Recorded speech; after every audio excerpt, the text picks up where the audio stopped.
Olá, pessoal, tudo bem? Professora Mary aqui. Hoje nós vamos para assistir, mais uma aula e vamos falar sobre o Egito Antigo, ok?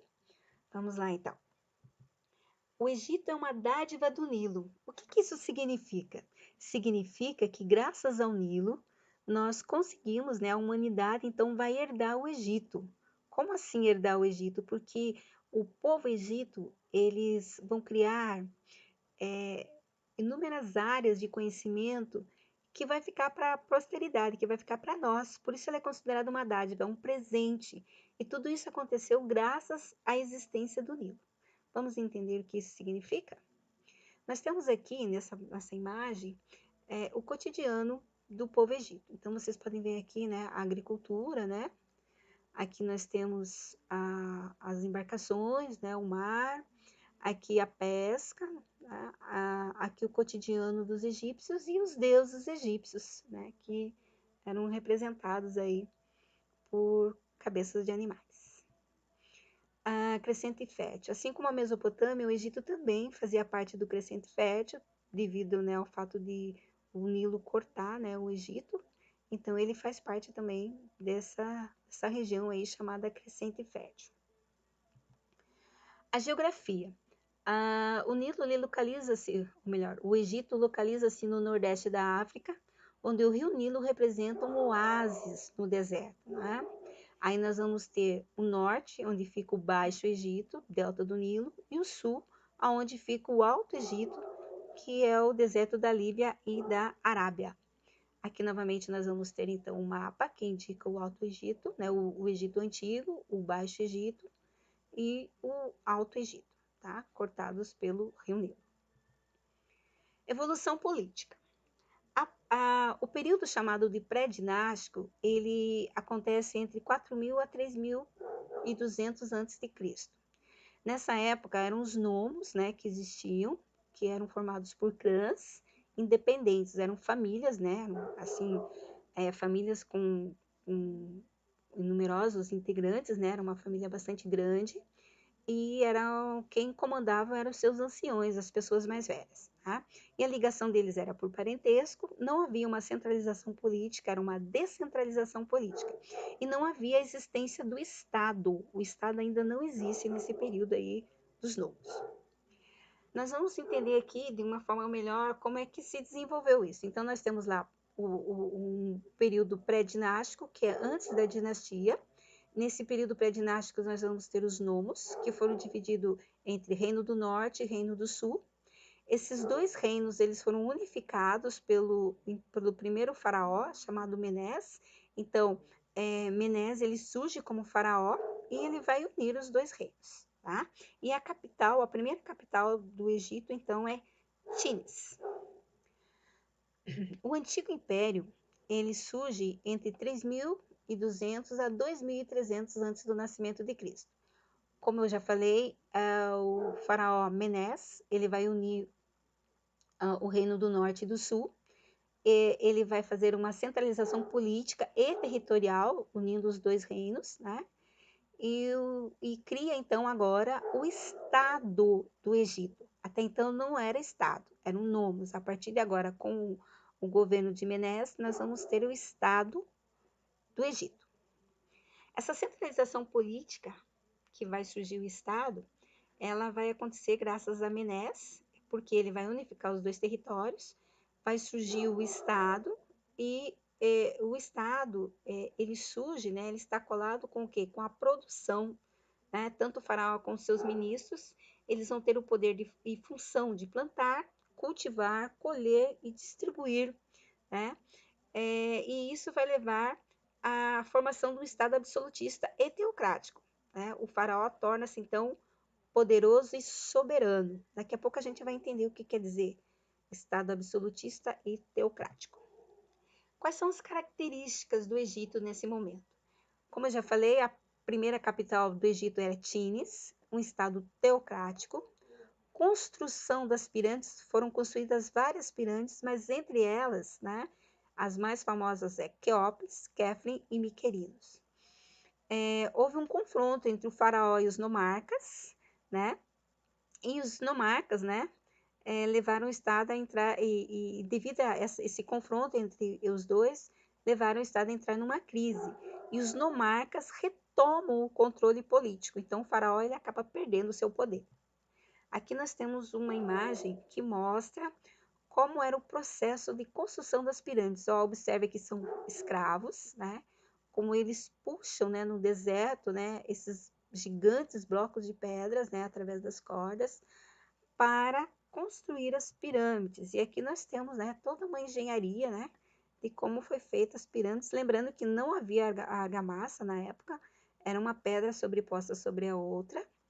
E nós temos ainda hoje, né, então esses monumentos gigantescos, né, que nós chamamos de pirâmides, né, é um mistério ainda para a engenharia como eles conseguiram fazer isso.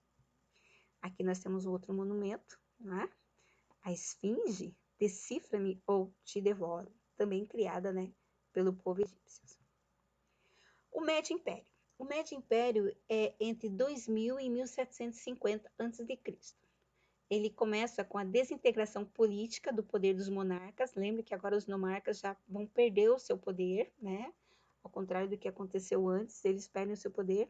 E em 2040 a.C., a 12ª dinastia, ela vai restaurar o poder, ou seja, os faraós eles vão retomar esse poder, tá? E Tebas torna-se a nova capital. Tá?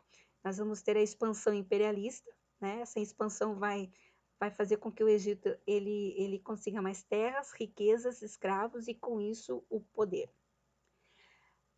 Nós vamos ter um período de crise, onde os Ixos, que eram comerciantes, né, que comercializavam com os egípcios, vão aproveitar a fragilidade do Egito, a fragilidade econômica, vão invadir, vão vencer os egípcios, né, através do uso das armas de ferros e cavalos. Então, os egípcios vão ser dominados pelos Ixos. Junto com isso, nós vamos, né, com o domínio dos Ixos, nós vamos ter os hebreus. Os hebreus também vão ocupar o Egito.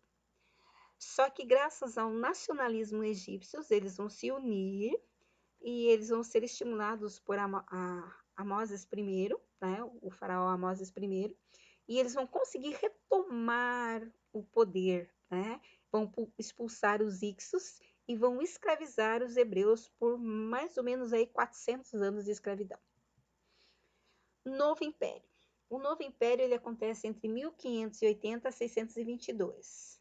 São novos domínios, riquezas, dinastias e militares, militarismo, expansionismo com Ramsés II e Tutmés III. Tá? Eles vão ter, graças a esse expansionismo militar, eles vão ter o domínio da Síria, da Fenícia, da Palestina, da Núbia, da Mesopotâmia, da Creta, enfim, de várias regiões eles vão dominar, criando, né, o Império Egípcio. E vamos ter o aumento do poder dos sacerdotes, lembrando que eles eram, né, politeístas. Aqui nós temos novamente um mapa que indica, né, aqui as regiões, né, do Império Egípcio, onde eles dominaram. Revolução religiosa. Então nós vamos ter como líder, né, como faraó Amenófis IV. Esse faraó ele vai revolucionar a religiosidade egípcia. Ele vai criar um movimento que vai caçar um mandato dos deuses e vai impor agora o monoteísmo. Então, os egípcios vão deixar de ser politeístas e vão se tornar monoteístas. E vão cultuar um único deus chamado Atom.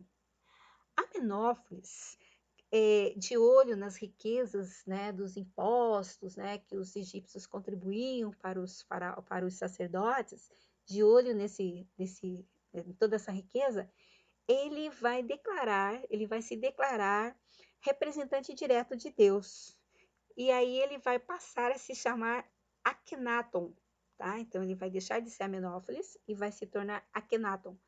Por quê? Porque ele vai ser representante direto de o deus Atom. Então ele vai se chamar Akhenaton. Por quê? Para acabar com os poderes, né, e com as riquezas que estavam acumuladas na mão dos sacerdotes. Então nós temos aqui os templos, né, luxuosos, né, os templos egípcios. Observem aqui, ó. a magnitude dessas imagens. Bom, depois de Akhenaton, nós vamos, né, depois da morte de Akhenaton, nós vamos ter então a volta do politeísmo restaurado. Tutankhamon, ele vai restaurar o culto a Amon-Ra, e nesse período vai ser construídos templos, né, o Luxor e Karnak. E os povos dos Mediterrâneos, né, os povos mediterrâneos e líbios, eles vão lutar, né, e vão retomar esses territórios. E os assírios vão invadir o Egito. A economia. A base da economia egípcia era a agricultura e o sistema era de irrigação, e eles produziam o trigo, a cevada, o linho, o algodão, o papiro e frutas. Eles também tinham a pecuária, né, o pastoril dos bois, porcos, cabras, o comércio e o artesanato, né, trocas, né, eles trocavam, por exemplo, cereais e manufaturas por escravos e metais preciosos, é o que a gente chama de escambo. A sociedade era uma sociedade hierarquizada, de classe, o faraó e a elite eram privilegiados, as classes inferiores eram exploradas, né? Então, as bases da sociedade eram a servidão e a escravidão. Os camponeses pagavam tributos em forma de trabalho compulsório nas atividades econômicas e também na construção de grandes empreendimentos do Estado. Então, nós temos aqui, ó, a imagem de dois artesãos aqui, né, simbolizando o cotidiano, né, dos egípcios. Aqui também, né, nós podemos ver aqui a criação do gado, né, com certeza uma ordenha ali, né, e a agricultura. Estrutura social. Como eu já falei para vocês, o faraó ele ocupava o topo da pirâmide, em seguida vinha a nobreza, sacerdotes, ministros, comerciantes, escribas, artesãos, camponeses e, por último, os escravos. A família era monogâmica, porém o homem poderia ter amantes. A estrutura matrilinear e a mulher participava da linha sucessória do trono. Por exemplo, na ausência do homem, né, do chefe, a mulher ela poderia assumir então o poder. Era comum o casamento entre membros de uma mesma família, né, na mesma linhagem. E o faraó, ele poderia sim casar com a sua irmã, um parente mais próximo, para manter o sangue divino, né? O que eles diziam, eles não queriam impurezas na família, né? No sangue, né? Para assumir o trono. Por isso era comum eles casarem com a própria irmã. Aqui nós temos imagens, né? Por exemplo, Nefertiti foi a esposa de Akhenaton, a Cleópatra, né? Filha do Ptolomeu 12º, né? E aqui nós temos Hatshepsut, foi a primeira mulher faraó, né, que se tornou faraó na história. O pai dela faleceu, ela casou com o irmão, Tutmés II, né, com apenas 17 anos. Após 4 anos, né, de casados, ele falece, ele morre. E ele deixa um filho, mas ele era menor de idade e não tinha como ele assumir o trono, então quem assume é a sua esposa, né? A sua esposa e irmã, a primeira mulher faraó da história egípcia. Política, Estado absolutista e teocrático. Isso quer dizer o quê? Que o governo era centralizado na mão do faraó, era o faraó que tomava todas as decisões em todas as áreas, né? E teocrático por quê? Porque ele era representante direto de Deus. Segundo, né, a religião egípcia, né, quando o faraó assumia o trono, quando ele sentava no seu trono, colocava a sua coroa, ele já não era um simples mortal. Ele era o próprio Deus, né? O faraó era considerado um semideus, senhor das terras, das riquezas e das almas do Egito. A religião era onipresente em todos os campos da vida do Egito. Por isso, uma teocracia, a representação direta do Deus.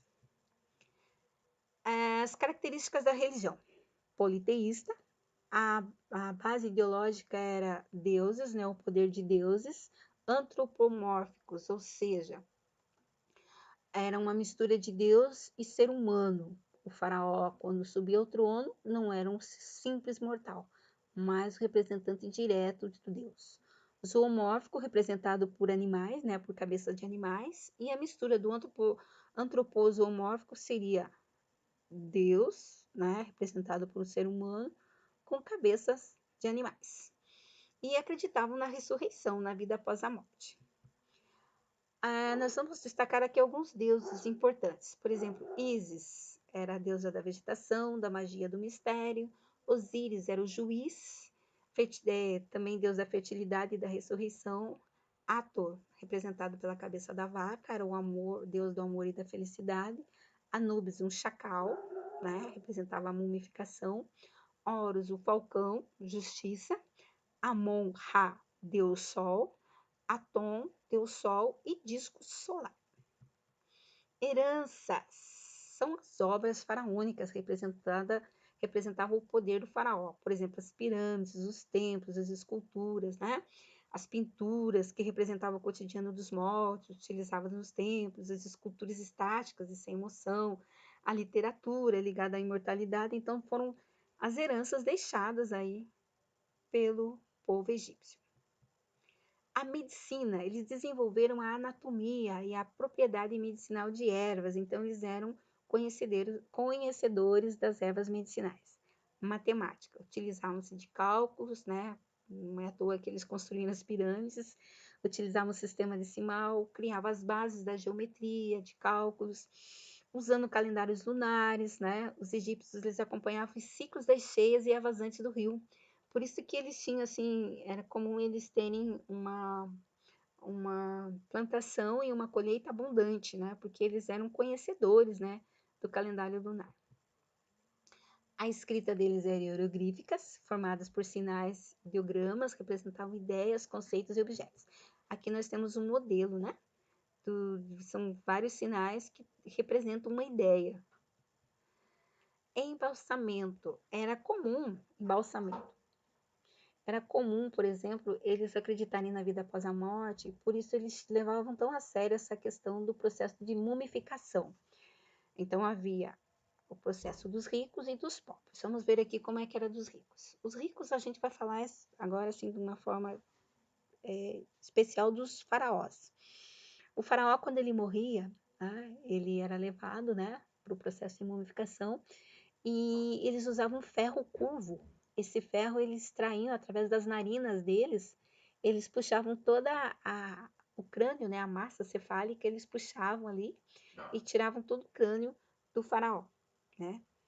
E como uma pedra cortante, eles faziam uma incisão no frango, né, próximo ali à costela, retiravam os intestinos, limpavam e purificavam com vinhos e aromatas, né, com ervas aromáticas, enchiam o ventre com ervas, mirra, canela e salgavam o corpo dele por 70 dias, né?